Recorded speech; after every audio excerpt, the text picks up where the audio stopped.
தாயகம் தமிழ் ஒளிபரப்பு சேவை வையகம் தழுவிய வான்வழி தோழன்.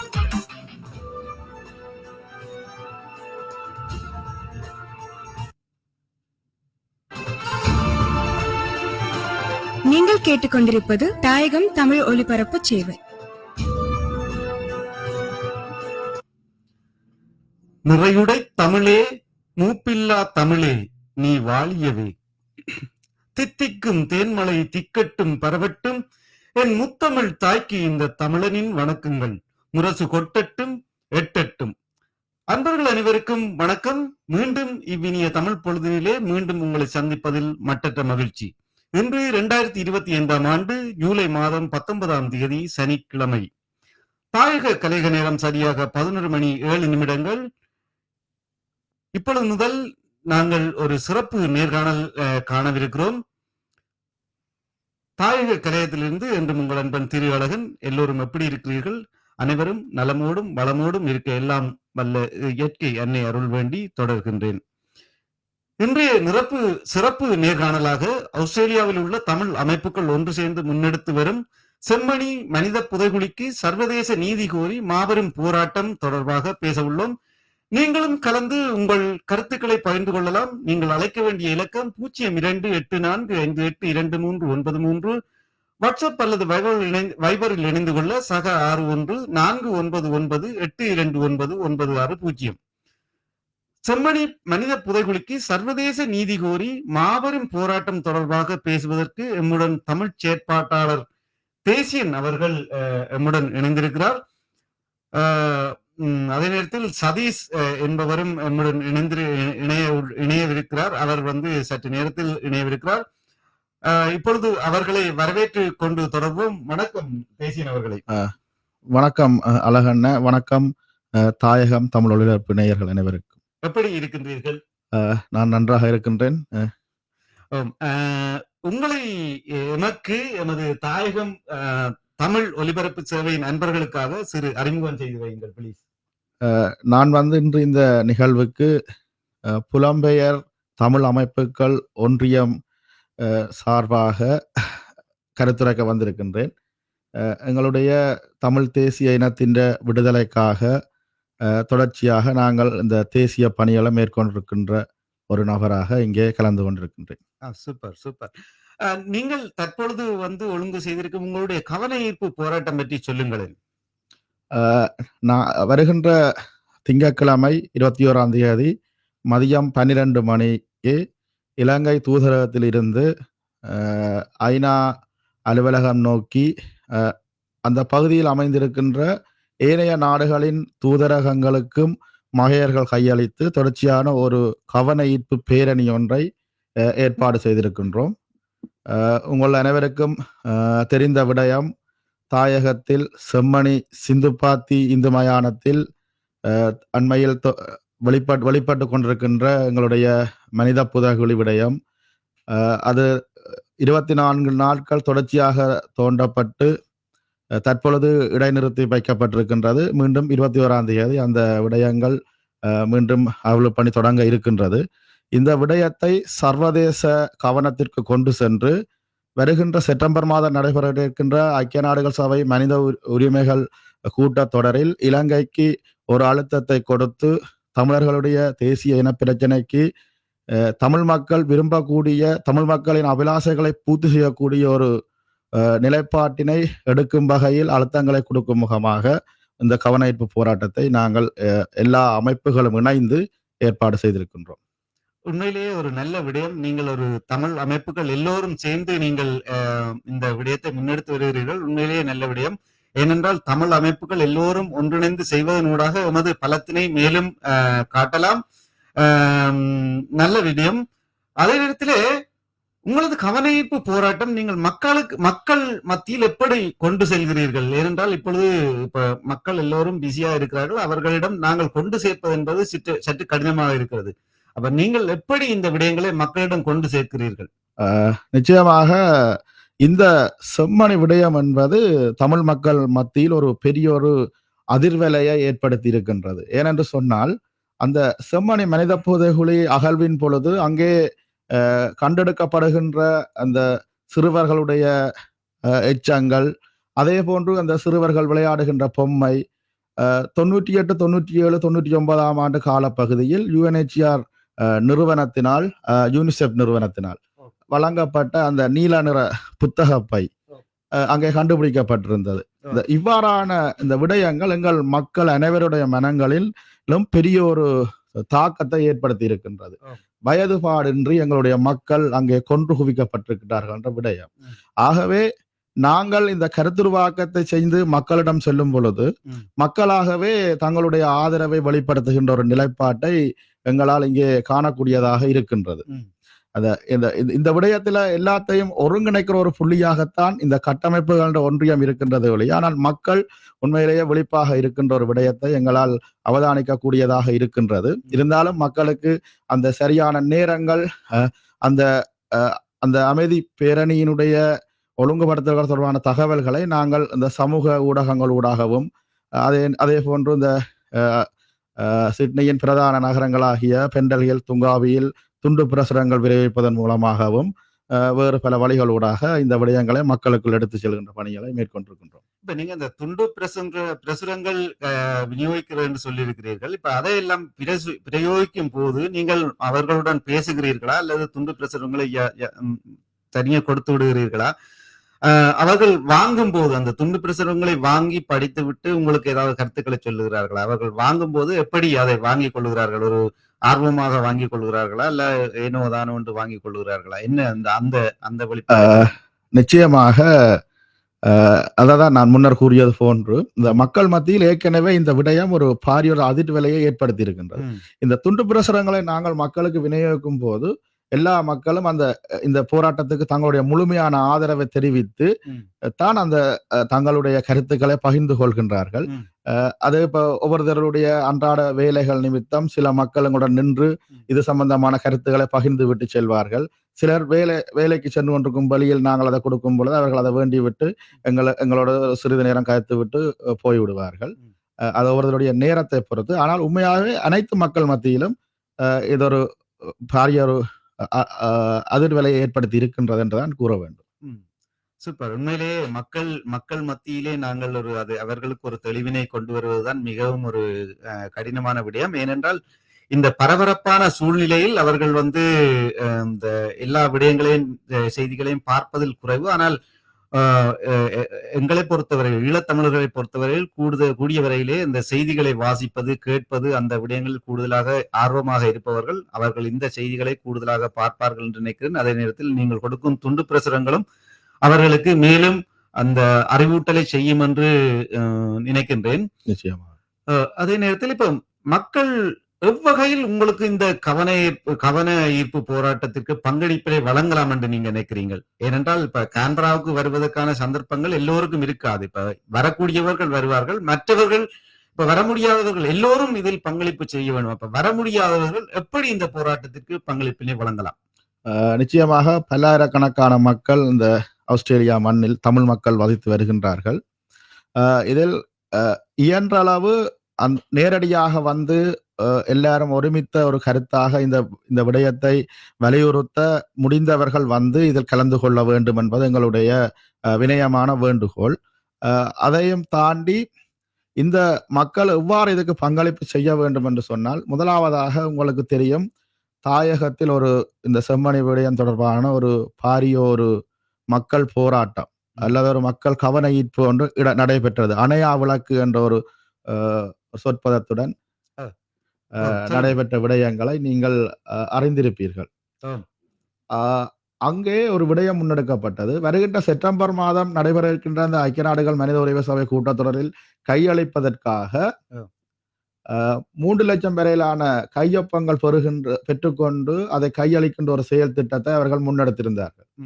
உண்மையிலேயே அந்த விடயம் இன்று காலை நான் அதை பார்க்கும் பொழுது கூட 2160 சொச்சத்தை தாண்டாத ஒரு நிலைப்பாடு இருக்கின்றது. முதலாவதாக தமிழ் மக்கள் அனைவரும் அந்த இணைப்பின் ஊடாக சென்று அதில் தங்களுடைய கையொப்பத்தை இட்டு இந்த விடயத்துக்கு வழி சேர்க்க வேண்டும் என்பது ஒரு முதலாவது விடயம். இரண்டாவதாக நான் இங்கே ஆஸ்திரேலியாவில் வாழ்கின்ற மக்களுக்கு நான் சொல்லிக்கொள்ள என்னவென்று சொன்னால், இந்த ஆஸ்திரேலியா அரசாங்கத்துக்கு எங்களுடைய விடயத்தை நாங்கள் கொண்டு செல்ல வேண்டும். நிச்சயமாக. தமிழ் மக்கள் பரந்து ஒரு செறிவாக வாழ்கின்ற பகுதியில் வாழ்கின்ற ஒரு பாராளுமன்ற உறுப்பினருக்கு இந்த கருத்தை கொண்டு சென்று ஒரு பாராளுமன்ற உறுப்பினர் பாராளுமன்றத்தில் போய் இந்த கருத்தை தெரிவிப்பதை பார்க்க அனைத்து இடங்களில் வாழ்கின்ற தமிழ் மக்கள் உங்களுடைய பிரதேசத்து பாராளுமன்ற உறுப்பினர்கள் ஊடாகவும் உங்களுடைய பிரதேசங்களில் இருக்கின்ற அரசியல் பிரமுகர்கள் ஊடாக அனைவருக்கும் இந்த விடயத்தை நீங்க தெரியப்படுத்த வேண்டும். அதை நீங்கள் ஒரு மகையர் மூலமாக எழுதி நேரடியாக கொண்டு சென்று இது ஒரு தேச பணியாக ஏற்று எல்லாரும் செய்ய வேண்டும். அப்படி நாங்கள் எல்லாரும் அதை செய்யும் பொழுதுதான் அது இந்த அரசாங்கத்தின் கவனத்தையும் ஈர்க்கும்.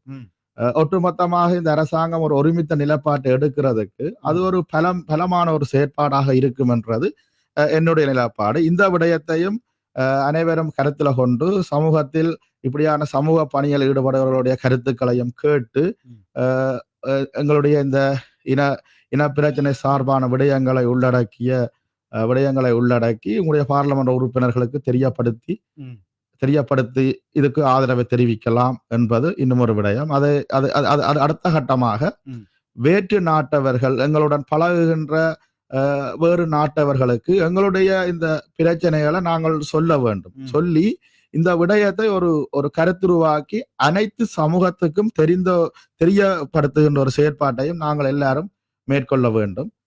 இவ்வாறு எங்களுடைய இந்த போராட்டத்துக்கு வலி சேர்க்கலாம் என்று நான் எண்ணுகின்றேன். உண்மையிலே நீங்கள் சொன்ன விடயத்திலிருந்து நான் கேள்வியை கேட்கிறேன். என்னென்றால் நீங்கள் சொன்னீர்கள் இந்த அரசியல்வாதிகள் எல்லாருக்கும் தெரியப்படுத்த வேண்டும் என்று.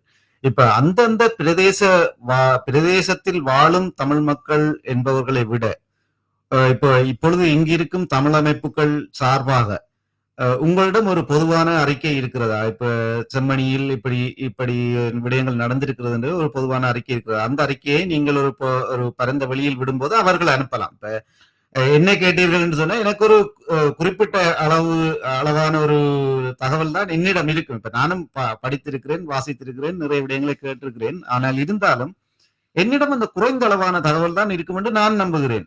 ஆனால் இப்ப நீங்கள் அந்த வேலைகளில் ஈடுபடுவதால் உங்களிடம் நிறைய தகவல்கள் இருக்கும். அவற்றை எல்லாம் ஒன்றிணைத்து ஒருங்கிணைந்த ஒரு அறிக்கையாக அல்லது ஒருங்கிணைந்த ஒரு வெப்சைட்லோ இருந்தால் அவற்றினை நாங்கள் அவர்களுடன் பகிர்ந்து கொள்ளும் போது எல்லா விடயங்களும் அவர்களுக்கு போகும் அல்லவா? அப்படி ஏதாவது இருக்கிறதா? நிச்சயமாக அந்த அறிக்கைகள் தயாரிக்கப்பட்டு கொண்டு இருக்கின்றது. எங்களுடைய இந்த ஒருங்கிணைந்த புலம்பெயர் தமிழ் அமைப்புகள் என்ற கட்டமைப்பு சார்பிலையும் அனைத்து பாராளுமன்ற உறுப்பினர்களுக்கும் அனைத்து நாட்டு தூதரகங்களுக்கும் இந்த விடயங்கள் தெரியப்படுத்தப்படும். அந்த மகையர்கள் அனுப்பப்படும். இந்த மகையர்களை தேவைப்படுபவர்கள் எங்களுடைய இந்த நிர்வாகத்தோடு தொடர்பு கொண்டு அதையும் பெற்று நீங்கள் அனுப்பலாம். இப்ப ஒரு பக்கத்தால இந்த விடயம் தெரியப்படுத்துவதை விட பல பக்கங்களால இப்படியான விடயங்கள் செல்லும் பொழுது அந்த கருத்தியலுக்கு முக்கியத்துவம் பெறும். ஆகவே எல்லாரும் சந்தர்ப்பம் கிடைக்கின்ற அனைவரும் இந்த விடயங்களை கருத்துல கொண்டு இந்த செயற்பாடுல ஈடுபட்டா இது மேலும் எங்களுடைய இந்த விடயத்துக்கு வேலை சேர்க்கும் என்றதுதான் இந்த நிலப்பாடு. இல்ல உண்மை அருமையான செய்தி. உண்மையிலே என்னென்றால் எங்களுடைய விடயங்களை நாங்கள் ஆங்கிலத்திலே அவர்களுக்கு நாங்கள் அறிவூட்டல் செய்ய வேண்டும். ஏனென்றால் நாங்கள் தமிழிலே எங்களுக்குள்ளே பகிர்ந்து கொண்டிருக்கிறோம். எங்களுக்கு அது தொடர்பான அறிவு தேவையான அளவு இருக்கென்று நான் நம்புகிறேன். ஆனால் ஆங்கிலத்தில் செய்து இப்பொழுது பார்த்தீங்கன்னா நாங்கள் ஒரு விடயத்தை சொன்னோம் என்று சொன்னால் இப்ப இங்குள்ள அரசியல்வாதிகளுக்கோ அல்லது மக்களுக்கோ அந்த விடயங்கள் சரியாக தெரியவில்லை. சில அரசியல்வாதிகளுக்கு தெரிந்திருக்கலாம், ஆனால் எல்லா அரசியல்வாதிகளுக்கும் அது தெரியவில்லை. அப்ப அந்த இடத்துல நாங்கள் ஒரு இந்த விடயங்கள் தொடர்பாக ஆங்கிலத்திலே நாங்கள் அவர்களுக்கு தெரியப்படுத்துவதோடாக அவர்கள் வாசித்துக் கொள்வார்கள். சரி, அவர்கள் வாசிக்கவில்லை என்று சொன்னாலும் நீங்கள் சொன்னது போன்று அந்தந்த பிரதேசத்தில்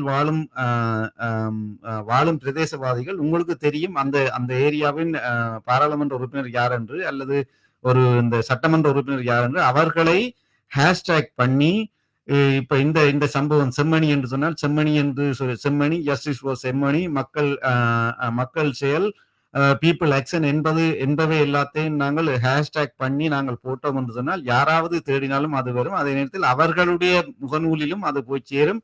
அப்பொழுது அவர்களுக்கு தெரிந்தவர்களும் பார்ப்பார்கள். அப்ப இந்த வகையான அறிவூட்டல் நிகழ்ச்சிகளை எல்லோரும் செய்ய வேண்டும் என்று நீங்கள் சொல்லுகிறீர்களா?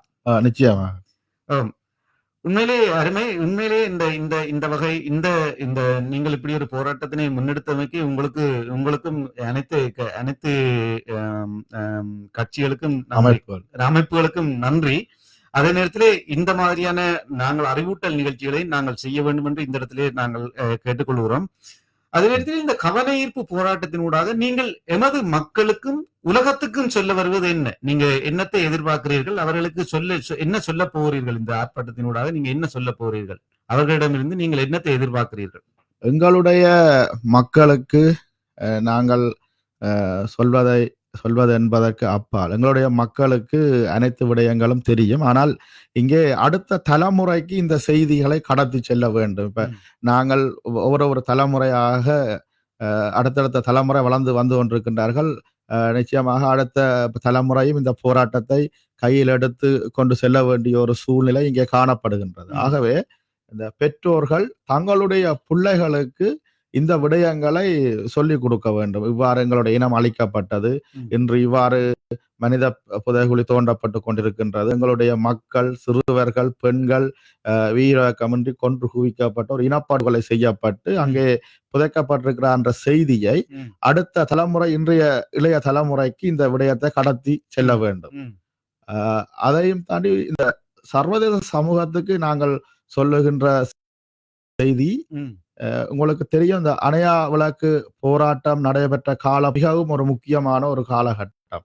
ஏனென்று சொன்னால் ஐக்கிய நாடுகள் சபையின் மனித உரிமை ஆணையாளர் இலங்கைக்கு அந்த விஜயத்தை மேற்கொண்டிருக்கின்ற வேளை அங்கே மனித புதைகுழியில் எச்சங்கள் 7ஆம் மாதம் அளவில் அங்கே எச்சங்கள் இனங்காணப்பட்டு அந்த அகழ்வு பணிகள் நடைபெற்று கொண்டிருந்த வேளையில் ஐநா மனித உரிமையாளர் இலங்கைக்கு விஜயத்தை மேற்கொள்கின்றார். அவரை அந்த கொண்டு சென்று அந்த விடயங்களை நேர்வில் பார்வையிட்டு அவருக்கு அதை உறுதிப்படுத்தக்கூடியதான ஒரு செயற்பாடு அங்கே பெற்றிருந்தது. ஏற்கனவே பண்டாரநாயக்கா சர்வதேச பண்பாட்டு மண்டபத்தில் அவர் அமைப்புகள், மனித உரிமை ஆர்வலர்களை சந்தித்த வேளையில் இந்த விடயங்கள் வலுவாக வலியுறுத்தப்பட்டு, நீங்கள் யாழ்ப்பாணத்துக்கு விஜயம் மேற்கொள்ள, செம்மணிக்கு செல்ல வேண்டும் என்று சொல்லி வலியுறுத்தப்பட்டது. அதனைத் தொடர்ந்து திருகோணமலையில் காணாமல் போனோர் மற்றும் சமூக செயற்பாட்டாளர், தமிழ் தேசிய நலன் விரும்பிகளை அவர் சந்தித்த வேளையில் விடயங்கள் அழுத்தமாக வலியுறுத்தப்பட்டு இறுதியில் ஐநா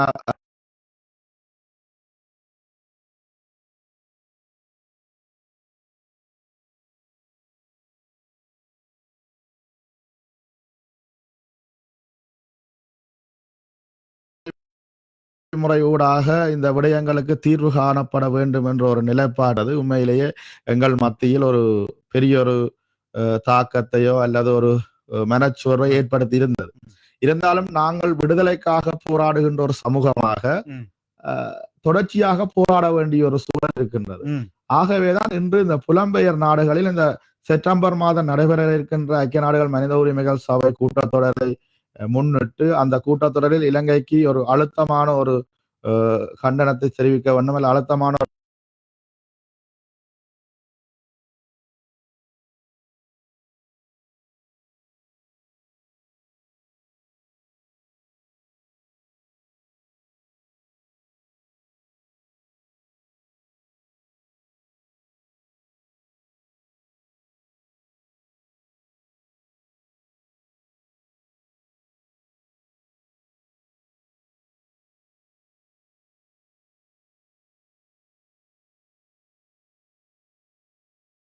நீங்கள் சொல்லியிருந்தீர்கள் இந்த மனித உரிமைகள் போது அவர் எல்லாம் அங்கு பார்த்த பின்னரும் அவர் சொல்லியிருந்தார், உள்ளக பொறிமுறை விசாரணைகளினூடாகவே தீர்வுகளை பெற வேண்டும் என்று சொல்லியிருந்தீர்கள். அது செய்திகளிலும் வந்தது. உண்மையிலே என்னன்னு சொன்னால் அந்த செய்திகளினூடாக நாங்கள் அந்த செய்திகளோட நாங்கள் என்னத்தை புரிந்து கொள்ளலாம்? இப்ப ஏனென்றால் சர்வதேசத்திலிருந்து ஒருத்தர் வருகிறார், அவர் அங்கு சென்று உரிய இடத்திற்கு சென்று பூ போட்டு எல்லாம் கும்பிட்டு விட்டு அந்த மக்களுக்கு அங்கே ஆறுதல் சொல்லிவிட்டு வெளியேறும் போது ஒரு பத்திரிகைகளின் முன்னால் அவர் சொல்லுகிறார், உள்ளக விசாரணை பொறிமுறைகளினூடாகவே தீர்வுகளை காண வேண்டும் என்று சொல்வதன் ஊடாக அவர் என்ன சொல்ல வருகிறார்? நாங்கள் அதனை எவ்வாறு எடுத்துக்கொள்ள வேண்டும், எவ்வாறு புரிந்து கொள்ள வேண்டும் என்று நீங்க நினைக்கிறீர்கள்? இது ஒரு சிக்கலான ஒரு விடயம் ஒன்று. இந்த விடயம் உண்மையிலே உங்களுக்கு தெரியும். தமிழர்களுடைய இந்த தேசிய விடுதலை போராட்டம் என்பது ஒரு பல கட்டங்களை தாண்டி நகர்ந்து கொண்டிருக்கின்றது. 30 ஆண்டுகளுக்கு மேலாக ஒரு சாத்வீக போராட்டம். அது ஆயுதம் கொண்டு அடக்கப்பட்ட வேளை தன்னியக்க விதியாக அடக்குமுறையின் உச்சத்தில ஒரு ஆயுத போராட்டமாக வடிவெடுத்து இந்த உலகத்தில் தலை சிறந்த ஒரு விடுதலை இராணுவத்தை கட்டி எழுப்பி ஒரு நிழல் அரசாங்கத்தை கொண்டு நடத்தி காட்டிய ஒரு விடுதலை போராட்டத்தை நடத்திய ஒரு சமூகமாக நாங்கள் இருக்கின்றோம். அந்த அந்த அந்த விடுதலை போராட்டத்தின் மிக உச்சகட்டமாக 2099 காலப்பகுதியில் இலங்கை அரச படைகளால் ஆக்கிரமிக்கப்பட்டிருந்த பல பிரதேசங்களை தமிழர்களின் விடுதலை இராணுவம் கைப்பற்றி இலங்கைக்கு பாரிய அளவு பொருளாதார நெருக்கடியை கொடுத்து இராணுவ சமநிலையை ஏற்படுத்தி நிமிர்ந்து நின்ற வேளையிலும் கூட இந்த உலகம் பேச்சுவார்த்தை என்ற ஒரு சதி வேலைக்குள் கொண்டு சென்று எங்களுடைய விடுதலை போராட்டத்தை அல்லது தமிழ் மக்கள் விரும்பாத சில விடயங்களை ஏற்றுக்கொள்ள வைத்து எங்களை ஏற்றுக்கொண்டு திணிக்கின்ற ஒரு செயற்பாட்டை மேற்கொண்டிருந்தார்கள். அதன் பயனாக அந்த பேச்சுவார்த்தைகளில் இறுதியில் யுத்தம் ஆரம்பிக்கப்பட்டு ஒரு பாரிய ஒரு இன அழிப்பு அந்த யுத்தம் நிறைவடைந்திருந்தது. ஆகவே இந்த உலகத்தில் நாங்கள் தொடர்ச்சியாக போராடி கொண்டிருக்க வேண்டும் என்ற ஒரு நாள் இந்த பூலோக அரசியல் எங்களுக்கு சார்பாக வரும் பொழுது நிச்சயமாக எங்களுடைய இனத்திற்கான விடுதலை கிடைக்கும். அதுவரை நாங்கள் எங்களுடைய இனத்துக்கு இழைக்கப்பட்ட அநீதிகளை தொடர்ச்சியாகவே சொல்லிக் கொண்டிருக்க வேண்டும். நாங்கள் சோர்வடைந்து ஒதுங்கி விட்டோம் என்று சொன்னால் அப்படியே எங்களுடைய இனம் அழிந்துவிடும். ஏற்கனவே உங்களுக்கு தெரியும், எங்களது இனத்தை அழிக்க நினைக்கின்ற இந்த சிங்கள பேரினவாத கட்டமைப்பு என்பது இந்த இன அழிப்பில் உண்மையாகவே வெற்றி கண்டு வருவது எங்களுக்கு தெரியும். ஏனென்று சொன்னால் எங்களுடைய சரியரவாசி மக்கள் இன்றைக்கு நாங்கள் தாயகத்தை விட்டு புலம்பெயர் தேசங்களில் வாழ்ந்து கொண்டிருக்கின்றோம். இது நாங்கள் கூட இந்த இன அழிப்புக்குள்ள இன அழிப்புக்கு உள்ளாக்கப்பட்ட ஆக்கள் தான். ஏனென்றால் நாங்கள் எங்கட வாழ்விடங்களை விட்டு நாங்கள் வெளியேறி இருக்கோம். எங்களுடைய பிரதிநிதித்துவங்கள் அங்கே அற்று போயிருக்கின்றது.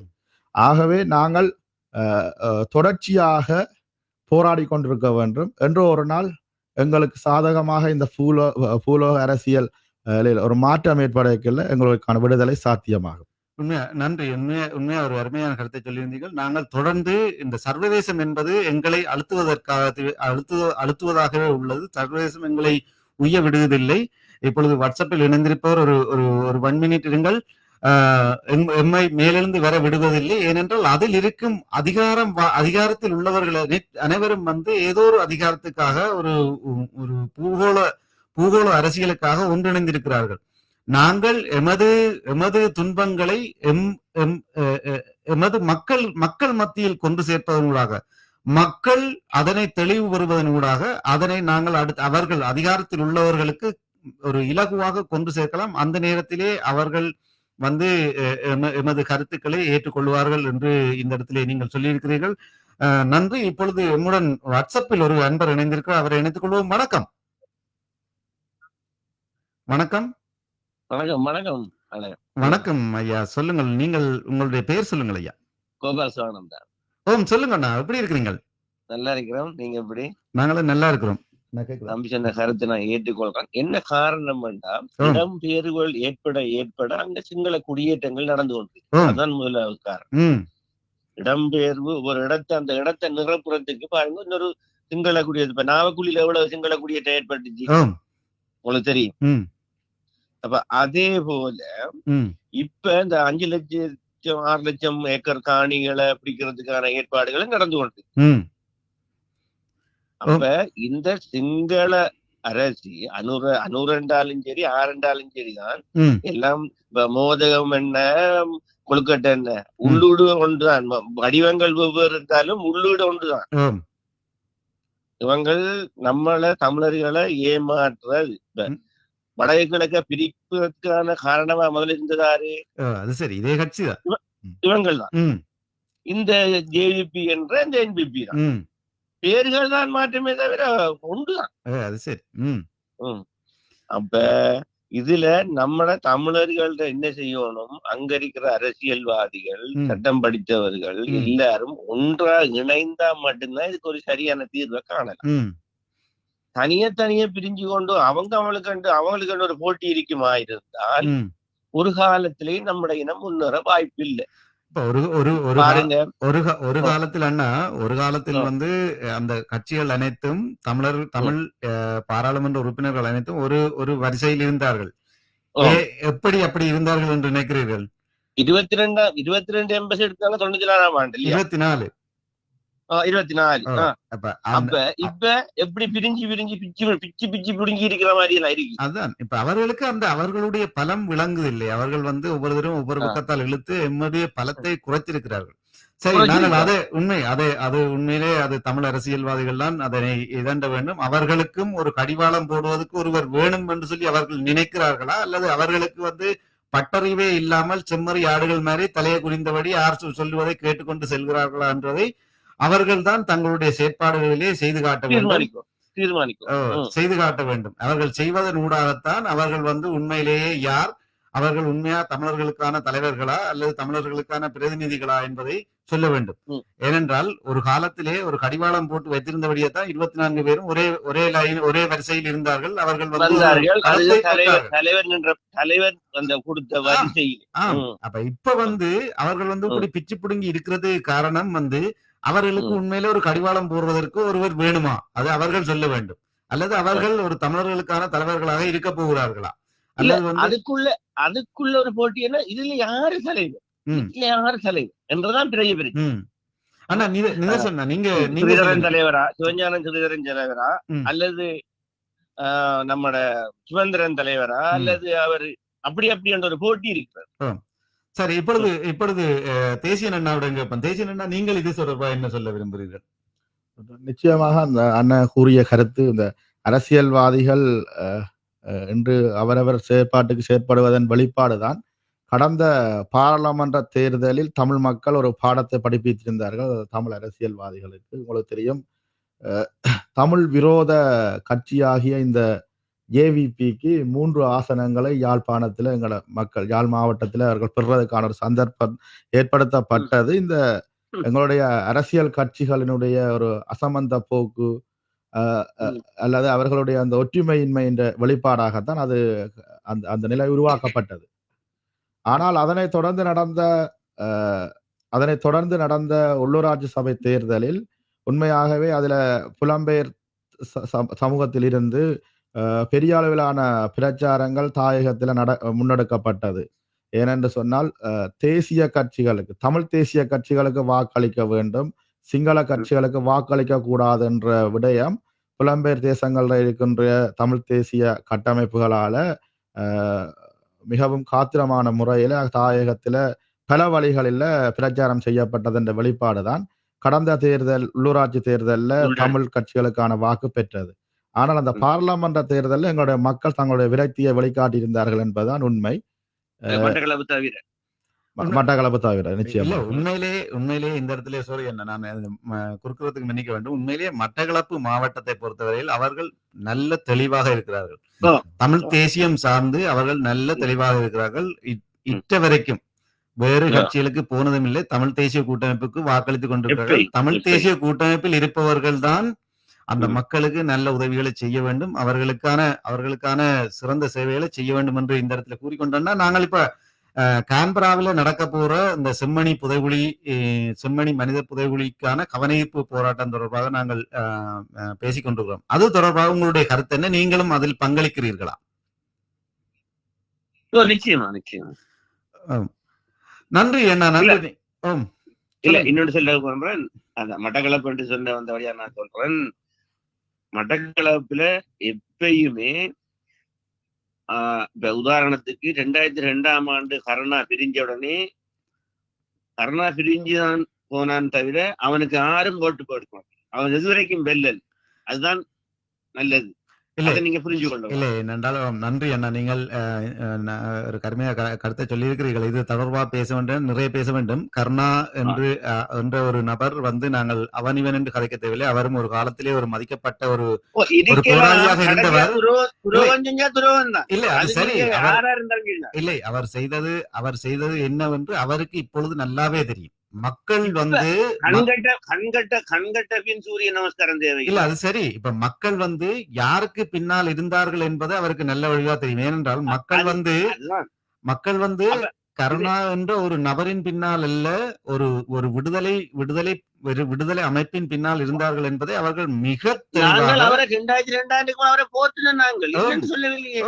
அதான் அவருக்கு வந்து மிக தெளிவாக மக்கள் வந்து சொல்லி இருக்கிறார்கள். அவர் வந்து இன்னும் அந்த காலத்திலே அவர் நடந்து போனால் அவருக்கான மரியாதை எப்படி இருந்தது, இப்போது போகும்போது எப்படி மரியாதை இருக்கிறது என்று அவர் நல்லாவே தெரியும். அவருக்கு அவர் செய்ததுக்கு அவர் அனுபவிக்கிறார். சரி, ஓகே நாங்கள் அதுகளை விடுவோம். நன்றி அண்ணா, நன்றி. நீங்கள் இணைந்து கொண்டமைக்கு நன்றி.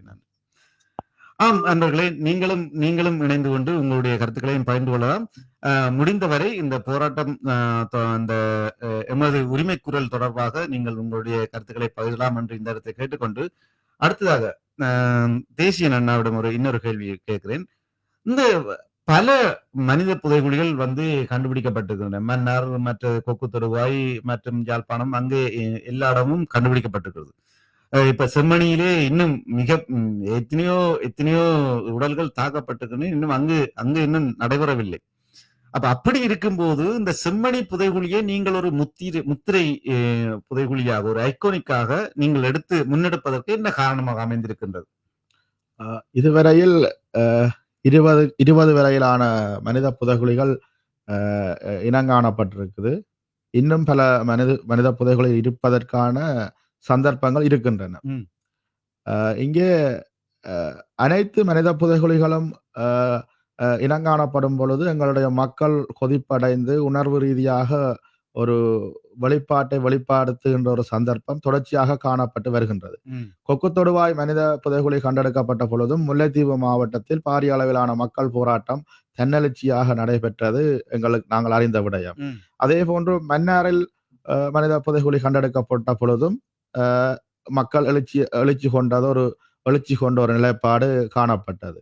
ஆனால் இன்று இந்த செம்மணி புதைகுழி தொடர்பாக புலம்பெயர் தேசங்களில் அனைத்திலும் இந்த போராட்டம் முன்னெடுப்பதற்கு முக்கியமான காரணம், இந்த மனித புதைகுழி அகழ்வு நடைபெற்று கொண்டிருக்கின்ற சமக நேரத்தில் அதன் தொடர்ச்சியாக ஐக்கிய நாடுகள் மனித உரிமைகள் சபைகள் செப்டம்பர் மாதம் பெறப்போன்ற கூட்டத்தொடருக்கு வலு சேர்க்கின்ற முகமாக இந்த விடயத்தையும் வலியுறுத்தி நாங்கள் இந்த போராட்டத்தை முன்னெடுக்கின்றமே ஒழிய இதை மட்டும் பிரதானமாக முன்னிறுத்தி அல்ல.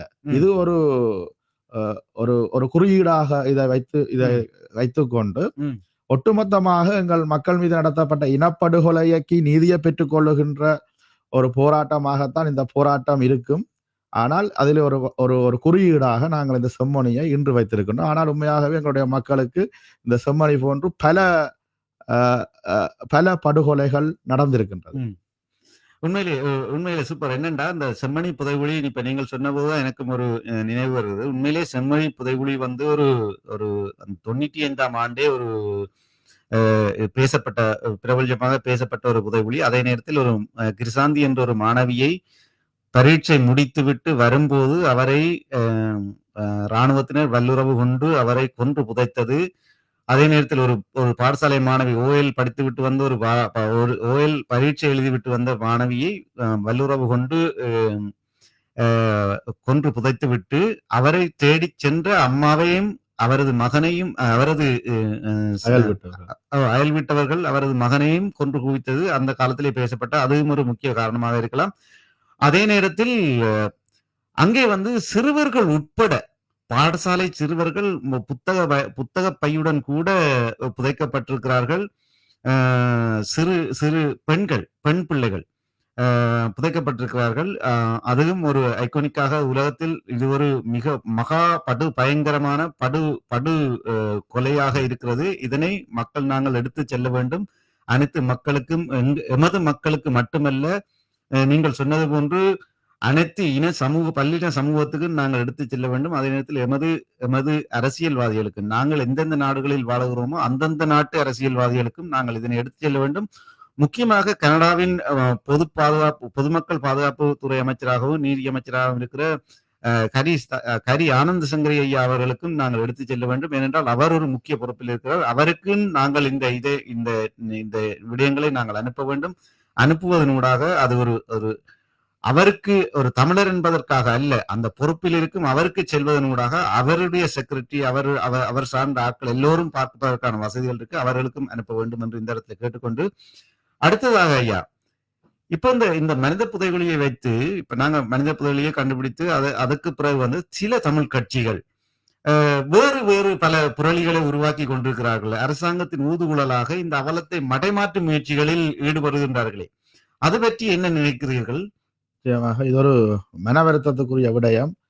எங்களுடைய மொழியை பேசுகின்றவர்களே இந்த விடயங்களை நீத்து போக செய்கின்ற வகையில் உண்மைக்கு புறம்பான விடயங்களை பரப்பி வருகின்றது ஒரு மன வருத்தமான விடயமாகத்தான் நான் பார்க்கிறேன். ஏனென்றால் எங்களுடைய சொந்த மொழி பேசுகின்ற எங்களுடைய இரத்த உறவுகள் ஈவிரக்கமின்றி அங்கே சின்ன பிள்ளைகள் கூட கொன்று புதைக்கப்பட்டிருக்கின்றன. அப்ப இந்த நேரத்தில் ஒரு பொய்யான விடயத்தை கூறி இந்த செய்திகளை மழுங்கடித்து இதன் ஊடாக எங்களுக்கு சர்வதேச ரீதியில் கிடைக்கப்பெற இருக்கின்ற அந்த அனுதாபம், அந்த எங்களுடைய இனப்பிரச்சனை இன அழிப்பு தொடர்பான முக்கியமான அது ஆதாரபூர்வமான விடயத்தை மழுங்கடிக்கின்ற செயற்பாடாக இந்த விடயத்தை நான் பார்க்கின்றேன். அதையும் தாண்டி அண்மையில் முஸ்லிம் அமைச்சர் ரவுஹ் ஹபீம் ஒரு கருத்தை முன்வைத்திருந்தார். உண்மையிலேயே அந்த முஸ்லிம் மக்கள் ஒரு விடயத்தை புரிந்து கொள்ள வேண்டும், அவர்களும் தமிழர்கள், நாங்களும் தமிழர்கள்.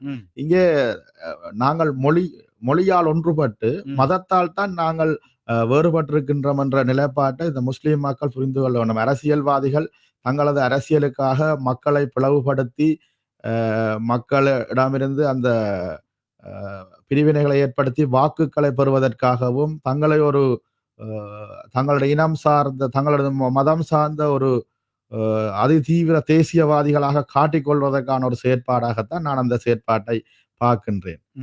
உண்மையிலேயே ரவுஹ் ஹக்கீம் அந்த அரசியல் தலைவர் ஒரு விடயத்தை புரிந்து கொள்ள வேண்டும்.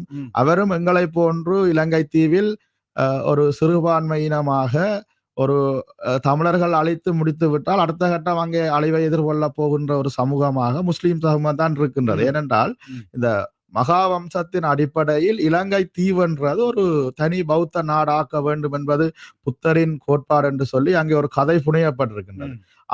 அந்த புனையப்பட்ட அந்த வரலாற்றை சித்தமாக கொண்டுதான் இந்த சிங்கள தேசம் தமிழர்களை இலங்கை தீவில் இருந்து அழித்து ஒரு தனி சிங்கள ஒரு பௌத்த நாடாக்குகின்ற செயற்பாட்டில் தான் இந்த இன அழிப்பு, இந்த இன படுகொலைகள் தொடர்ச்சியாக நடைபெற்று வருகின்றது. ஆகவே முதல் கட்டமாக தமிழர்களை அழித்துவிட்டு இவர்களை கொண்டு போய் அரியாசனத்தில் வைத்து அழகு பார்க்க மாட்டார்கள் அவர்கள். அப்ப இந்த நேரத்தில் தமிழர்களுக்கு உதவியாக இருந்து தங்களது இனத்தையும் பாதுகாத்து தமிழர்களுடன் ஒரு நல்ல ஒரு சுமூகமான ஒரு சமூகத்தை கட்டியெழுப்பதற்கு அவர்கள் ஒத்துழைப்பு வழங்க வேண்டுமே ஒழிய இந்த நேரத்தில் தமிழர்களுக்கு இழைக்கப்பட்ட அநீதிகளை மூடி மறைத்து சிங்கள பேரினவாத சக்திக்கு குழலுதுகின்ற செயற்பாடுகளை நிறுத்த வேண்டும் என்பதுதான் என்னுடைய கருத்து. உண்மைதான், உண்மை. நீங்கள் சொன்னது போன்று இப்பொழுது அதாவது ரவுஃப் ஹக்கீம் அவர்கள் இப்போ இது அவர் சொன்ன அந்த கருத்து பாராளுமன்றத்தில் அவர் சொன்ன கருத்து எப்பயோ நடந்த காலம். அந்த காலத்திலே விடுதலை புலிகள் இருந்த காலத்திலே அவர் எழுந்து சொல்லியிருக்கலாம். சரி, விடுதலை புலிகள் ஆயுத ரீதியாக மௌனிக்கப்பட்டதன் பின்னர் இன்று 16 வருடங்கள் கடந்துவிட்ட நிலையில் அப்பொழுது அந்த 16 வருடங்களில் ஒரு முறை சொல்லியிருக்கலாம். ஆனால் இப்பொழுது இந்த செம்மணி புதைகுழி தொடர்பாக எல்லோரும் இந்த போராட்டங்களை முன்னெடுத்து வரும்போது அவர் இந்த கருத்துக்களை எடுத்து வருவது இதில் ஒரு உள்நோக்கம் இருக்கலாம். ஏனென்றால் இந்த இப்படி தமிழ் மக்களுக்கு நடந்த கொடுமைகளை மறைப்பதற்காக அல்லது அந்த செய்தியினை மழுங்கடிப்பதற்காக அல்லது அந்த செய்தியினை மடைமாற்றுவதற்காக இந்த செய்திகளை எடுத்து வரலாம் என்ற உள்நோக்கம் அவரிடம் இருக்கலாம் என்று நம்மால் ஊகிக்க முடிகிறது. அதனை அவர்தான் சொல்ல வேண்டும். நீங்கள் சொன்னது போன்று முஸ்லிம் மக்கள் மிகவும் தெளிவாக நாங்கள் முஸ்லீம் என்று சொல்வதை விட தமிழ் மக்கள் அது இஸ்லாம் மதத்தை பின்பற்றுகின்ற தமிழர்கள் மிக தெளிவாக விளங்கிக் கொள்ள வேண்டும். நீங்களும் தமிழர்கள், நீங்கள் இஸ்லாமிய மதத்தை பின்பற்றுபவர்கள், உங்களுக்கும் அது அந்த அந்த அந்த அதற்கான காத்திரம் இருக்கிறது. இதனை கோத்தபாய அரசாங்கத்தில் வந்தபோது அது தொடங்கிவிட்டார். அது உங்களுக்கே தெரிந்திருக்கும். அதற்கான முன்னோடி வேலையாகத்தான் அவர் அந்த பர்காவை எடுப்பதற்கான முயற்சிகளை செய்திருந்து அதிலேயும் கொஞ்சம் வெற்றி பெறவில்லை. கோவிட் காலத்திலே ஒரு இஸ்லாமிய மத முறைப்படி இந்த இறந்தவர்களின் உடலை அடக்கம் செய்வதற்கு கூட வழிவகுக்க செய்திருந்தார். அதெல்லாம் உங்களுக்கு தெரியும். நீங்கள் தெளிவாக இருக்க வேண்டும். ஆரோ ஒருவர் சொல்கிறார் என்பதற்காக நீங்கள் அப்படி போய்விடாதீர்கள்.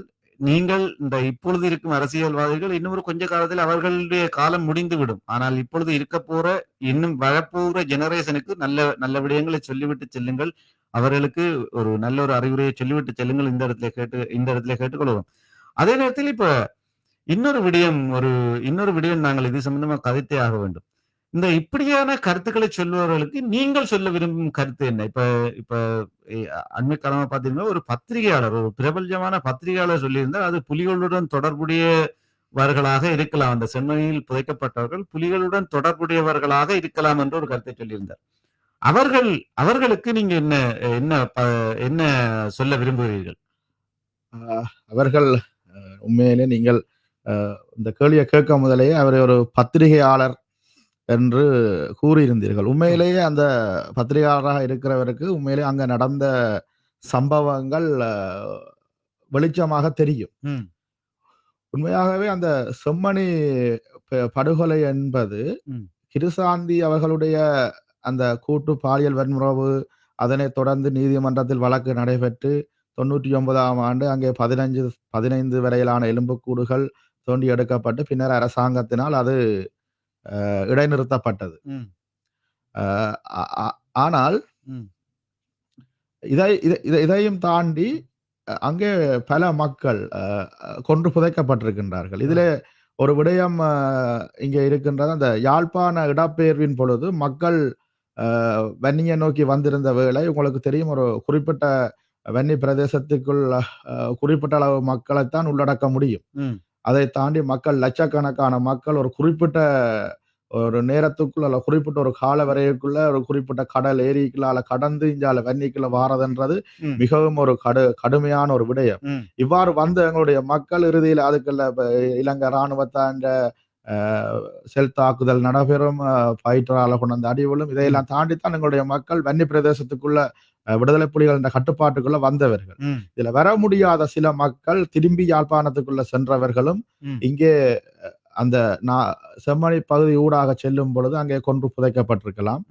அதையும் தாண்டி அந்த பிரதேசங்களில் இருக்கின்ற உங்களுக்கு தெரியும், இந்த கிருசாந்தி படுகொலையில் வழக்கில் கைது செய்யப்பட்ட ஒரு இராணுவ சிப்பாயே ஒரு வாக்குமூலம் அளித்திருக்கின்றார்.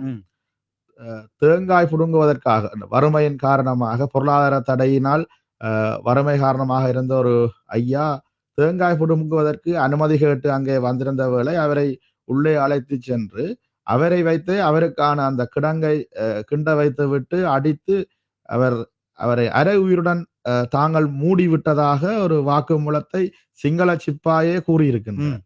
ஆகவே இந்த விடயங்கள் அந்த ஊடகவியலாளருக்கு தெரிந்திருக்காமல் போறதுக்கு வாய்ப்பில்லை.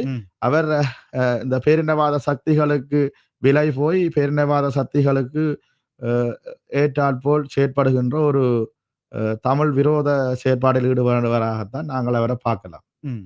அருமை, உண்மைதான்.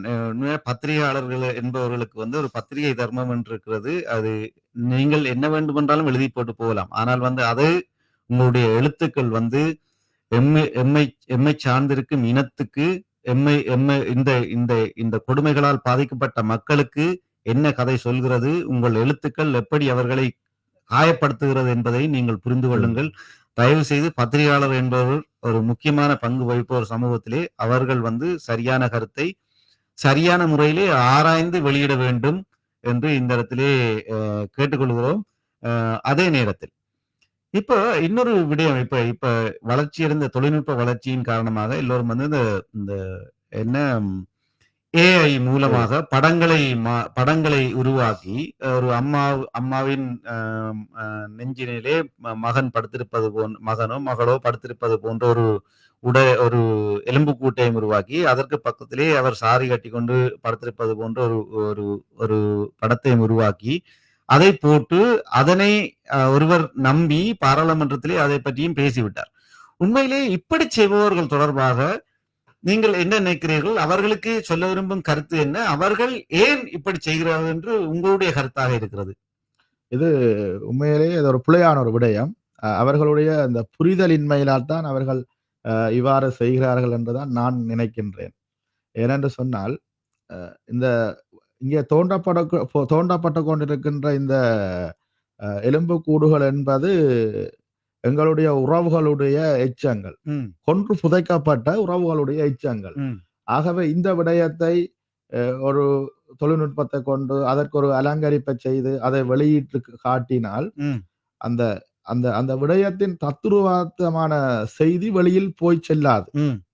ஆகவே இவ்வாறான செயற்பாடுகளை முன்னெடுக்கிறவர்கள் இனிவரும் காலங்களில் இதை நிறுத்தி அங்கே உண்மையாகவே அந்த என்னென்ன வடிவங்களில் அந்த எலும்புக்கூடுகள் தோண்டப்பட்டு கொண்டிருக்கின்றது, அங்கே எவ்வாறு இருக்கின்றதோ அந்த விடயங்களை சமூக ஊடகங்கள் ஊடாக வெளிக்கொண்டு வந்து அதன் ஊடாக ஒரு நீதியை பெறுகின்ற ஒரு முயற்சிக்கு எல்லாரும் ஒத்துழைக்க வேண்டும். இந்த இப்படியான தொழில்நுட்பங்கள் மூலமாக அதை மெருகுபடுத்துகிற வேலையை நிறுத்த வேண்டும் என்பதுதான் என்னுடைய நிலைப்பாடு. உண்மை அருமையான விஷயமா சொல்லியிருந்தீர்கள். உண்மையிலேயே இந்த இப்படி செய்பவர்கள் உண்மையிலேயே அவர்கள் உள்நோக்கம் கொண்டு செய்கிறார்களா என்பது கூட நாங்கள் சிந்திக்க வேண்டும். ஏனென்றால் அவர்கள் அந்த அந்த படத்தினை அப்படி போடுவதன் ஊடாக அந்த படம் ஒரு பிழையான தகவல்களை பரப்புகிறது என்று இந்த இடத்திலே சொல்லிக் கொள்கிறோம். ஏனென்று சொன்னால் உண்மையிலேயே அவர்கள் சொல்ல வரும் விடயம், உண்மையிலேயே நடந்த விடயத்தை அவர்கள் மடைமாற்றி அந்த விடயத்தினை சொல்லுகிறார்கள். உண்மையிலே என்னென்று சொன்னால் அப்படி இந்த விடயத்தினை மாற்றி சொல்வதன் ஊடாக மக்களுக்கு என்ன தெரிகிறது என்று சொன்னால் உண்மையான விடயமும் பொய்யான விடயமாக சேர்ந்து விடுகிறது. ஏனென்றால் அந்த உண்மையான விடயத்தை இவர்கள் இப்படி சொல்வதன் ஊடாக மக்கள் மத்தியில் இதனை கொண்டு சேர்க்கும் போது அவர்களுக்கு என்ன நடக்கிறது என்று சொன்னால், அடே உண்மையிலேயே இது அப்படியான நிகழ்ச்சி அல்லவா, உண்மையிலே இது பொய் செய்தி போல இருக்கு அப்படி என்று சொல்லி அவர்கள் நினைத்து விடுகிறார்கள். அப்போ நாங்கள் என்ன செய்ய வேண்டும் என்று சொல்லி சொன்னால், அந்த மாதிரியான யூடியூப்பில் அந்த மாதிரியான செய்திகளை விடுபவர்கள் தயவு செய்து புரிந்து கொள்ளுங்கள். மக்கள் அவ்வளவு வேதனையில் இன்று 16-17 வருடங்களாக அந்த தாய்மார்கள் தங்களது பிள்ளைகளை தேடி அலைந்து கொண்டிருக்கிறார்கள். அந்த பிள்ளைகளின் நலன்களை நீங்கள் நினைத்து பாருங்கள். அந்த பிள்ளைகள் கூட உங்களது வயதை ஒட்டியவர்களா இருக்கலாம், அல்லது உங்களுக்கு அண்ணன் போன்றவர்களா இருக்கலாம், அக்கா போன்றவர்களா இருக்கலாம், தம்பி தங்கைகள் போன்றவர்களா இருக்கலாம். அப்ப அவர்கள் தொடர்பாக நீங்கள் தயவு செய்து சிந்திக்க வேண்டும். இப்படியான பிழையான தகவல்களை போட்டு நீங்கள் இப்பொழுது நடக்கும் செம்மணி புதைகுழி தொடர்பான செய்திகளை மடைமாற்று நிகழ்ச்சியாக அல்லது அது ஒரு பொய் செய்தியாக நீங்கள் சித்தரிப்பதற்கான வாய்ப்புகள் இருக்கிறது.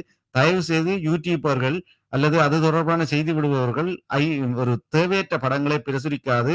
நீங்கள் சிறந்த உண்மையான படங்களை பிரசுரித்தாலே போகும். எங்களுக்கு ஐயோ அம்மா என்ற அளவுக்கு எங்களுக்கு தேவையான அளவு படங்கள் இருக்கிறது. அப்ப அதை விடுத்து நீங்கள் இதனை விட தேவையில்லை. தயவு செய்து நீங்கள் சரியான படங்களை விட வேண்டும் என்று இந்த இடத்திலே கூறிக்கொண்டு, அடுத்ததாக எம்முடன் சதீஷ் அவர்கள் எம்முடன் இணைந்திருக்கார். அவரை நினைத்துக் கொண்டு செல்வோம். வணக்கம். வணக்கம் அழகண்ணு, எப்படி இருக்கிறீர்கள்?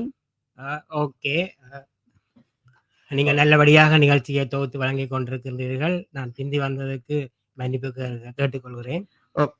நன்றி. என்னென்றால் இப்ப நீங்கள் இப்ப நீங்கள் சொல்லுங்கள். இப்பொழுது நாங்கள் இந்த கான்பராவில் நடக்கவிருக்கிற போராட்டம் சம்பந்தமாக நாங்கள் கதைத்துக் கொண்டிருக்கிறோம். உங்களுடைய கருத்துக்களை சொல்லுங்கள். நிச்சயமாக நாங்கள் தமிழர்கள் என்ற ரீதியிலே எல்லாரும் ஒன்றாக ஒருமித்த குரலோடு, அதாவது இப்போதைய கால தேவையின் நிமித்தம் நாங்கள் எல்லாரும் அதாவது சிறு சிறு குழுக்களாக உடையாமல் எல்லாரும் ஒன்றாக சேர்ந்து செயல்படக்கூடிய ஒரு காலகட்டம், அது தேவை. அந்த நிமித்தம் இப்போ உருவாகி கொண்டிருக்கின்றது. அந்த வகையில் இந்த செம்மணி இந்த மனித புதைகுழி சம்பந்தமாக, அதாவது ஸ்ரீலங்காவிலேயும் அது சம்பந்தமா செய்யணும். உலக நாடுகள் பிறந்துவிட்ட அடிப்படையிலே எல்லா நாடுகளையும் அதாவது நாங்கள் ஒரு விழிப்புணர்வை ஏற்படுத்தி இது ஐநாவுக்கு கொண்டு போய் இதனூடாக அதாவது முள்ளிவாய்க்கால் மாதிரி இதுவும் எங்களுக்கு ஒரு இனப்படுகொலை. இது அப்ப எல்லாத்தையும் சேர்த்து ஒன்றாக உருவாக்கப்பட்டு நாங்கள் ஒன்றாக கொண்டு போகணும் என்று சொன்னா நாங்கள் எல்லாரும் ஒருமித்த குரல்ல போகணும். அது மட்டுமல்லாமல் எங்களுக்கு நடந்த இந்த இனப்படுகொலையை மூடி மறைக்கிறதுக்கும் சில பேர் நடந்து கொண்டிருக்கின்றது. அப்ப நாங்கள் இளம் சமுதாயத்துக்கு இதை எப்படி அடுத்த கட்டத்துக்கு எடுத்துக்கொண்டு போகணுமோ அதையும் நாங்கள் சேர்த்து கொண்டு போகணும். திங்கட்கிழமை இதுக்குரிய இதுகள் எல்லாம் நடைபெற்று கொண்டு இருக்கின்றது. அது சம்பந்தமாக நான் நினைக்கிறேன் நிதர்சன் ஏற்கனவே சொல்லியிருப்பார் என்று நினைக்கின்றேன். நாங்கள் இப்ப நிறைவு பகுதியில் நாங்கள் யாருடன் தொடர்பு கொண்டு நீங்கள் மேலதிக வசதி தகவல்களை பெற வேண்டும் என்பதை நாங்கள் நிகழ்வின் நிறைவில் சொல்லுவோம். சரி, நீங்கள் வேறு ஏதாவது சொல்கிறீர்களா? அறிக்கை வாசிக்கிறீர்களா? ஊடக அறிக்கை வாசிக்கிறீர்களா? வாசியுங்கள். ஊடக அறிக்கையினை அவர் ப்ரிப்பேர் பண்ணி கொண்டிருக்கிறார். சரி, ஓகே, வாசியுங்கள். ஓகே, செய்தி வெளியீடு உடனடி வெளியீட்டுக்காக 19 ஜூலை 2025 தமிழர்கள் மீது தொடர்ந்து வரும் இன அழிப்பின் அண்மை சாட்சியாக ஜூலை 2025 யாழ்ப்பாண செம்மணியில் கண்டுபிடிக்கப்பட்ட மனித புதைகுழிகள் மீட்கப்பட்ட 90க்கும் மேற்பட்ட எலும்புக்கூடுகள் இருக்கின்றன. செம்மணி மனித புதைகுழியானது தமிழர்கள் மீது தொடர்ந்தும் அவலத்தின் ஒரு சிறு சாட்சி மட்டுமே. அதுவும் 1996 ஆண்டில் ஸ்ரீலங்கா அரச படைகளால் கூட்டு பாலியல் வல்லுறவு செய்து கொல்லப்பட்ட பாடசாலை மாணவியின் கொலை ஊடாகவே வெளிச்சத்துக்கு வந்தது. அந்த கொலைக்கு முன்னரும் பின்னரும் பல நூற்றுக்கணக்கானவர்கள் கொடூரமாக கொலை செய்து புதைக்கப்பட்டார்கள் என்பதனை ஸ்ரீலங்கா அரச படையினர் ஸ்ரீலங்கா நீதிமன்றத்தில் பகிரங்க வாக்குமூலம் செய்தது. அதன்படி புதைகுழி 1999 ஆண்டு இனங்காட்டி பல எலும்புக்கூடுகள் மீட்கப்பட்டன. எனினும் தொடர்ந்து ஆட்சி பீடமேறிய அரசுகள் அவற்றை முழுமையாக விசாரணை செய்யாமல் மூடி மறைத்தே வந்தன. இந்த நிலையில் அண்மையில் அப்பகுதியில் மனித புதைகுழி இருப்பது அங்கு கட்டட வேலைக்காக அகழ்வு பணியில் ஈடுபட்ட போதே கண்டுபிடிக்கப்பட்டது. அதனையும் மூடி மறைக்கவே முயற்சிகள் நடைபெற்றன. எனினும் தமிழ் மக்களினதும் சர்வதேச சமூகத்தினதும் தொடர்ச்சியான அழுத்தம் மூலமே இதுவரை பல எலும்புக்கூடுகள் மீட்கப்பட்டுள்ளன. இது பற்றிய கவன ஈர்ப்பு நிகழ்வு அணையா விளக்கு போராட்டமாக தாயகத்தில் நடைபெற்றிருந்தது. அதன் தொடர்ச்சியாக நாளை 21/7 வருகின்ற திங்கட்கிழமை 21/7 கவனஈர்ப்பு பேரணி அனைத்து தமிழ் அமைப்புகளும் இணைந்து கான்பராவில் நடைபெற உள்ளது. இப்பேரணியில் பின்வரும் கோரிக்கைகள் முன்வைக்கப்படுகின்றன. இதுவரை கண்டுபிடிக்கப்பட்ட செம்மணி உட்பட பல மனித புதைகுழிகள் பற்றிய முழுமையான சர்வதேச நீதி விசாரணை நடைபெற வேண்டும். இரண்டாவதாக, எதிர்வரும் செப்டம்பர் மாதம் நடைபெறவுள்ள ஐநா மனித உரிமைகள் பேரவையில் ஸ்ரீலங்கா மீது வலுவான தீர்மானத்தை கொண்டு வர ஆஸ்திரேலியா உட்பட அனைத்து நாடுகளும் தெளிவான நிலைப்பாட்டை எடுக்க வேண்டும். மூன்றாவது, தமிழர்கள் மீது போர்க்குற்றம் புரிந்த படை அதிகாரிகள் மீதான பயணத்தடையை அமெரிக்கா, பிரித்தானியா, கனடா போல அனைத்து நாடுகளும் நடைமுறைப்படுத்த வேண்டும். நான்காவது, தமிழர் இனவழிப்பின் பாதிக்கப்பட்டவர்களை சாட்சிகளையும் பாதுகாக்கும் வகையில் எதிரிகளுக்கான பாதுகாப்பை அனைத்து நாடுகளும் பொறுப்புணர்வுடன் வழங்க வேண்டும். ஐந்தாவது, ஸ்ரீலங்கா அரசு கையகப்படுத்தியுள்ள தமிழர் நிலங்களை விடுவிப்பதுடன் தமிழர் நிலங்களை பல்வேறு வகையில் கையகப்படுத்தும் நடவடிக்கைகளை நிறுத்த சர்வதேச நாடுகள் அழுத்தம் கொடுக்க வேண்டும். ஆறாவது, பயங்கரவாத தடை சட்டம் என்ற பெயரில் இன்று தொடர்ந்து வரும் அடக்குமுறைகளை நிறுத்துவதற்கு நீண்ட காலமாக சிறைகளில் வாடும் தமிழ் அரசியல் கைதிகளை உடனடியாக விடுதலை செய்வதற்கு சர்வதேச நாடுகள் அழுத்தம் கொடுக்க வேண்டும். ஏழாவது, தமிழர்கள் மீது 76 ஆண்டுகளாக தொடர்ந்து வரும் இனவழிப்பு செயற்பாட்டை நிறுத்தி சர்வதேச நீதி பொறிமுறை ஊடாக முழுமையான சுதந்திரத்தை வழங்க அனைத்து நாடுகளும் ஆதரவளிக்க வேண்டும். இப்பேரணியானது மதியம் 12 மணிக்கு ஆரம்பித்து அனைத்து நாடுகளில் காரியாலயங்களுக்கும் சென்று மேற்படி கோரிக்கைகளை அடங்கிய மனு கையளிக்க உள்ளது. இப்பேரணி வெற்றி பெற அனைத்து ஊடகங்களும் அமைப்புகளும் உட்பட அனைவரின் ஆதரவையும் எதிர்பார்க்கிறோம். நன்றி. நன்றி. உண்மையிலேயே நீங்கள் நிறைவு பகுதியில் வந்தாலும் ஒரு அந்த அந்த ஊடக அறிக்கையினை வாசித்து மக்களுக்கு தெளிவூட்டி இருக்கிறீர்கள். நன்றி. அதே நேரத்தில் நாங்கள் அடுத்ததாக கான்பரா செல்வதற்கான வசதிகளாக நீங்க என்ன ஒழுங்கு செய்திருக்கிறீர்கள், அது உங்களிடம் எப்படி தொடர்பு கொள்ள வேண்டும்? யாராவது ஒரு ஆள் சொல்லுங்க. ஏற்கனவே இந்த இதனால் விநியோகிக்கப்பட்டிருக்கின்ற துண்டு பிரசுரங்களில் தொடர் தொலைபேசி இலக்கங்கள் குறிப்பிடப்பட்டிருக்குது. இங்கே இந்த தாயக மொழிபரப்பில் இதில் கூட தொடர்பு கொள்வதற்கான தொலைபேசி இலக்கங்கள் குறிப்பிடப்பட்டிருக்கின்றது. அதற்கும் அப்பால் நீங்கள் தொடர்பு கொள்ள வேண்டி யோசிப்பவர்கள் இந்த தமிழ் தேசியம் சார்ந்து இயக்குகின்ற அனைத்து கட்டமைப்புகளும் இந்த பேரணியில் ஒன்றாக சேர்ந்துதான் அந்த புலம்பெயர் தமிழ் அமைப்புகளின் ஒன்றியமாக இன்றைக்கு இந்த போராட்டத்தை முன்னெடுத்துக் கொண்டிருக்கின்றார்கள். நீங்கள் தமிழ் தேசிய கட்டமைப்புகளுடன் தொடர்பு கொண்டால் அவர்களும் அதற்குரிய ஒழுங்குகளை உங்களுக்கு செய்து தருவார்கள். பென்டஹிலில் இருந்து திங்கட்கிழமை காலை 7 மணிக்கு பேருந்துகள் புறப்பட இருக்கின்றது. அதே போன்று மெல்போர்ன் நகரத்தில் இருந்தும் போக்குவரத்து வசதிகள் ஏற்பாடு செய்யப்பட்டிருக்கின்றது. சூப்பர். உண்மையிலேயே இந்த பெண்டில் இருந்து காலை 7 மணிக்கு கேன்பராவுக்கு செல்வதற்கான வாகனங்கள் ஒழுங்கு செய்யப்பட்டிருக்கிறது. ஏனென்றால் நீங்கள் வருவதை நீங்கள் உறுதிப்படுத்தி பதிவு செய்து கொண்டீர்கள் என்று சொன்னால் அவர்கள் ஏனென்றால் இப்ப கடைசி நேரத்தில் வந்தால் அந்த பஸ்ஸில் இடமில்லாட்டி போக முடியாது. அதனால் நீங்கள் முன்கூட்டியே பதிவு செய்தால் அதற்கேற்ற மாதிரி பஸ்கள் ஒழுங்கு செய்வதற்கு இலகுவாக இருக்கும் என்று அவர்கள் சொல்லுகிறார்கள். அதே நேரத்தில் இப்பொழுது ஆல்ரெடி 5 பஸ்கள் எல்லாம் முன்பதிவு செய்யப்பட்டுள்ளன. நீங்கள் மேலதிகமாக நீங்களும் வர விரும்பினால் நீங்கள் குடும்பத்துடன் வந்து செல்லலாம். அதனால் நீங்கள் பதிவு செய்தால் அதற்கேற்ற மாதிரி வாகனங்களை ஒழுங்குபடுத்தலாம் என்று எந்த இடத்திலே சொல்லிக் கொள்கிறார்கள். அதே நேரத்தில் நீங்கள் இது தொடர்பாக தொடர்பு கொள்ள வேண்டும் என்றால் ரஜீவன் 0411324950, கல்யாணி 0423306933, தேசியன் 0469945596, ஸ்ரீபாலன் 0449209103, நவேந்திரா 0435039160, பேரி 0416090959, முரளி 0435097967. இந்த இலக்கத்தை நான் இதிலே சொல்லி இருக்கிறேன். ஆனால் எங்களுடைய இந்த நேர்காணலின் முகப்பு படத்தில் அந்த இது இருக்கிறது. நீங்கள் அந்த நம்பர்னே எடுத்துக்கொள்ளலாம். அல்லது நீங்கள் முகநூல்களில் சென்று பார்த்தாலும் தாயம் தமிழ் ஒலிபரப்பு சேவையின் முகநூலில் சென்று பார்த்தாலும் இந்த படம் இருக்கிறது. அந்த படத்திலே நீங்கள் நம்பரை எடுத்துக்கொள்ளலாம்.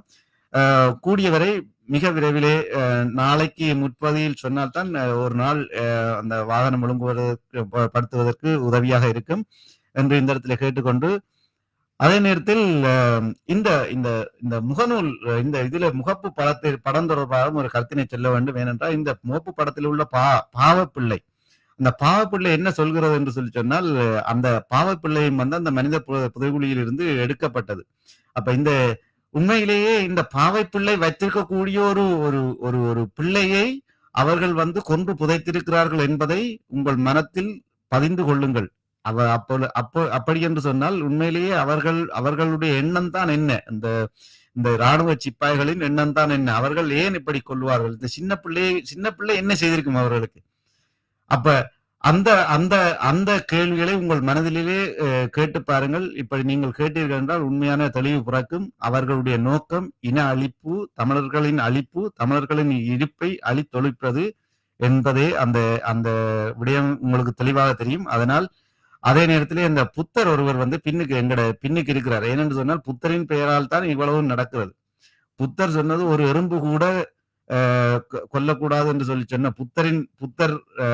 புத்தரை பின்பற்றும் மக்களினால் அதனை ஆட்டி படைக்கும் அரசாங்க இராணுவத்தினரால் இப்படியான சிறுவர்கள் முதல் பெரியவர்கள் வரை கொல்லப்பட்டிருக்கிறார்கள் என்பதற்காகவே அந்த புத்தரின் பின்னால் அது புத்தரை பின்னால் வைத்திருக்கிறேன் என்று கூறிக்கொண்டு, அடுத்ததாக இன்னும் ஒரு விடயம், இந்த இதிலே இன்னொரு ஒரு கியூஆர் கோட்டும் ஒன்று இருக்கிறது. நீங்கள் அதனை ஸ்கேன் பண்ணி நீங்கள் கையெழுத்தினை விட வேண்டும். ஆரம்பத்திலே தேசியனவர்கள் சொல்லியிருந்தார்கள் என்னென்றால், நாங்கள் 3 லட்சம் கையெழுத்து இப்ப செப்டம்பர் மாதத்திலே மனித உரிமைகள் கூட்டம் நடைபெற உள்ளது.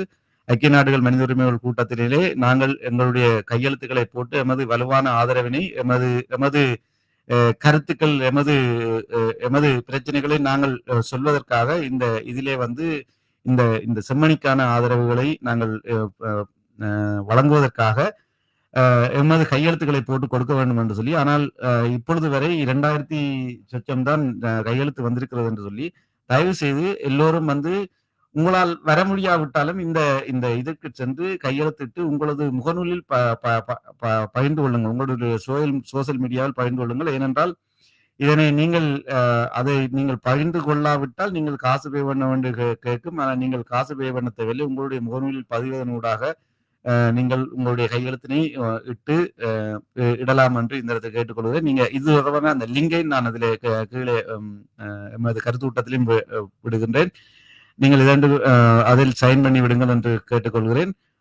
அதே நேரத்தில், திரட்சிகொள், உனக்கு இழைக்கப்பட்ட அநீதிக்காக புதைக்கப்பட்ட உன் பிள்ளைகளுக்காக பேரொழிச்சிகொள், அழுகை குரல் அகிலமெங்கும் கேட்க உங்கள் கையெழுத்துக்களை தாருங்கள். கையெழுத்திட அந்த லிங்கை உங்களுக்கு அனுப்பிவிடுகிறேன். இந்த வேறு ஏதாவது நீங்கள் இருவரும் ஏதாவது சொல்ல விரும்புகிறீர்களா? நிகழ்ச்சி நிறைவு பகுதிக்கு வந்துவிட்டோம். மக்கள் கலந்து கொள்ள நிச்சயமாக மக்கள் அனைவரும் இதுல கலந்து கொள்ள வேண்டும். அதாவது 2009க்கு முன்னம் இறுதி யுத்தம் நடந்து கொண்டிருக்கையில நாங்கள் நிறைய கான்பராவில் போய் அங்கேயே தங்கி இருந்து நிறைய ஆர்ப்பாட்டங்கள் எல்லாரும் செய்தவர்கள். அதன் தொடர்ச்சியை அப்படியே கைவிடாமல் அது உண்மையில அந்த உணர்வெழுச்சி மீண்டும் கட்டியெழுக்கப்பட வேண்டும்.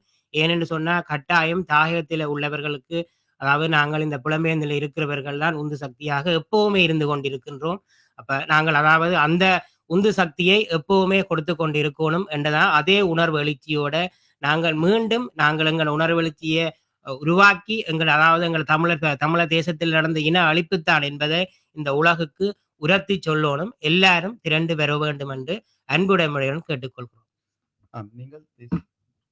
சதுசன்ன தெரிவித்தது போல அனைத்து மக்களும் இந்த போராட்டத்தில் கலந்து எங்களுக்கு இழைக்கப்பட்ட அநீதிகளுக்கான நீதி வேண்டி எல்லாரும் குரல் கொடுக்க வேண்டும் என்றதையும் கேட்டுக்கொண்டு, இதுல அழகண்ண குறிப்பிட்ட விடயம், அந்த கையெழுத்து விடயத்தையும் அனைவரும் கவனத்தில் எடுத்து உங்களுக்கு தெரிந்த அனைவருக்கும் இதை பகிர்ந்து நீங்களும் இதுல கையொப்பமிட்டு உங்களுக்கு தெரிந்தவர்களையும் கையொப்பமிட வைக்க வேண்டும் என்றதையும் நான் உங்களிடம் அனைவரிடமும் கேட்டுக்கொள்ளுகின்றேன்.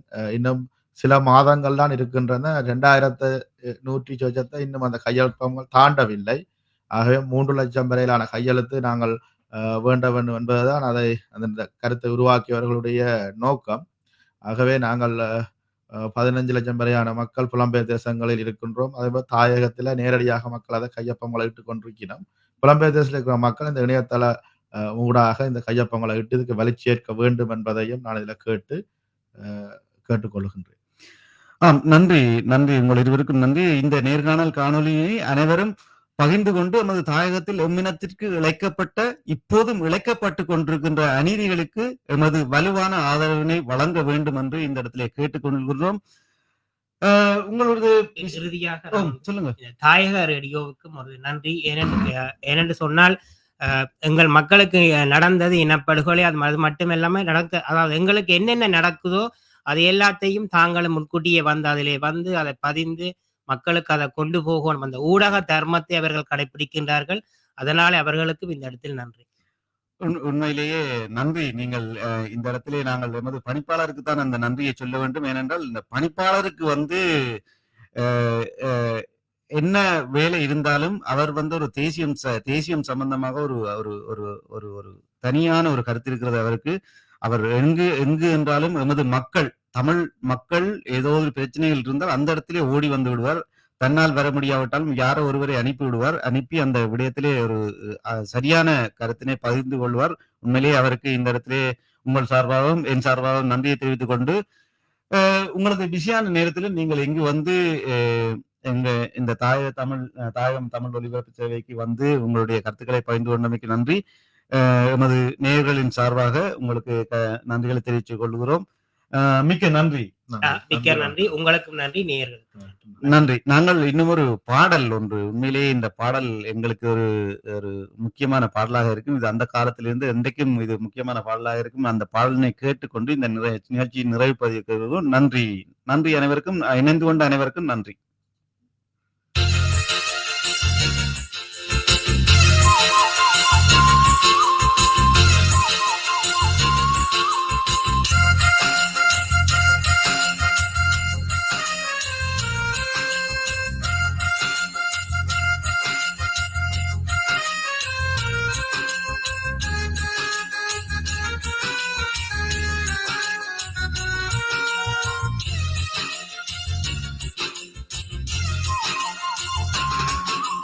நித்திரையா தமிழா நீ நிமிந்து பாரடா, இந்த நிலத்தில் உனக்கும் உரிமை உண்டு, எழுந்து சேரடா.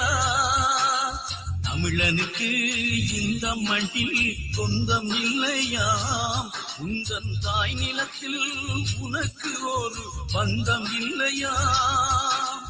அழுவதன்றி உனக்கு வேறு மொழியும் இல்லையா, இன்னும் அடங்கி போதல் நன்றி எந்த வழியும் இல்லையா. நித்திரையா தமிழா நீ நிமிந்து பாரடா, இந்த நிலத்தில் உனக்கும் உரிமை உண்டு, எழுந்து சேரடா.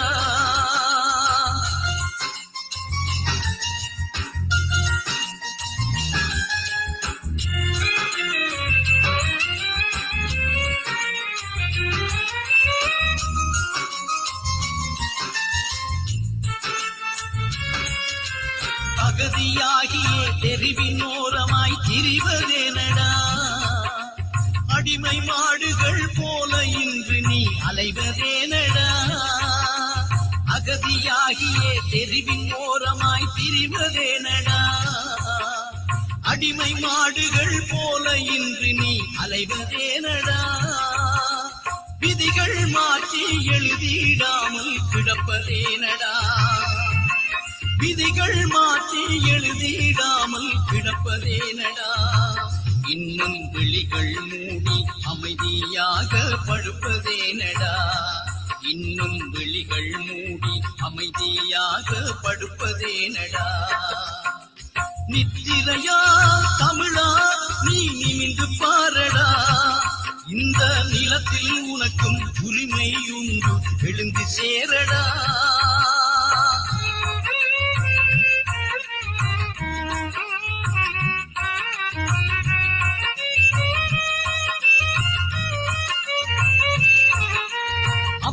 ஆட்சியர் வாழ்ந்த பூமி இப்பூமிதானடா, அப்புகாமியை ஆள இங்குமே விட்டதாரடா. அப்பு ஆட்சியர் வாழ்ந்த பூமி இப்பூமிதானடா, அப்புகாமியை ஆள இங்குமே விட்டதாரடா. இனிமேல் தமிழன் பணியானன்று புறத்து கூறடா, இனிமேல் தமிழன் பணியானன்று புறத்து கூறடா. இந்த கிழிவில் இருந்து எழுந்தேன் என்று புலிகளாகடா, இந்த கிழிவில் இருந்து எழுந்தேன் என்று புலிகளாகடா. நித்திரையா தமிழா நீ நின்று பாரடா, இந்த நிலத்தில் உனக்கும் உரிமை உண்டு, எழுந்து சேரடா.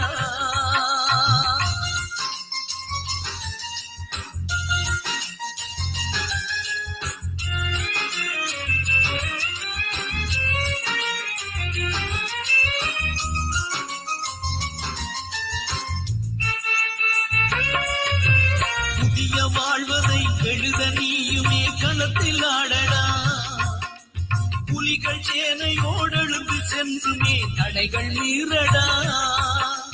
புதிய வாழ்வதை எழுத நீயுமே களத்தில் ஆடடா, புலிகள் சேனையோடெழுந்து சென்றுமே தடைகள் மீறடா. தலைவன் எங்கள் தலைவன் உண்டு நிமிந்து பாரடா. தலைவன் எங்கள் தலைவன் உண்டு நிமிந்து பாரடா. தமிழ் ஈழம் எங்கள் கையில் என்று எழுந்து சேரடா. தமிழ் ஈழம் எங்கள் கையில் என்று எழுந்து சேரடா. நித்திரையா தமிழா நீ நிமிந்து பாரடா. இந்த நிலத்தில் உனக்கும் உரிமை உண்டு எழுந்து சேரடா.